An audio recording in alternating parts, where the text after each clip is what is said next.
اگر تمہیں غلام بننا پسند نہیں ہے تو پھر آقا بننے کی کوشش کیوں کرتے ہو؟ دوسرے بھی تو تمہاری غلامی کے لیے تیار نہیں ہے۔ دنیا کا سب سے خوبصورت انسان وہی ہے جس سے بات کرنا آسان ہو، جس سے مشکل میں مدد مانگنا آسان ہو، اور جو دوسروں کے دکھ درد میں شامل رہے، جو آنسو پوچھنا جانتا ہو، جو مرہم بننا اور مرہم لگانا جانتا ہو۔ اگر آپ ایسے انسان ہیں تو یقیناً اللہ تعالیٰ نے آپ کو بہت خاص بنایا ہے۔ لوگوں نے مجھے بتایا کہ وقت بدل جاتا ہے، اور وقت نے مجھے بتایا کہ لوگ بھی بدل جاتے ہیں۔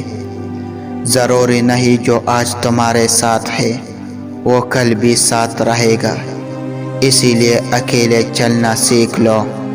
اگر وقت اپنا ہے تو سب اپنے ہیں، ورنہ کوئی اپنا نہیں۔ ہمارے معاشرے کا تربیتی مقام یہ ہے کہ حرام معشوقہ پہ شاعری اور حلال بیوی پہ لطیفے لکھے جاتے ہیں۔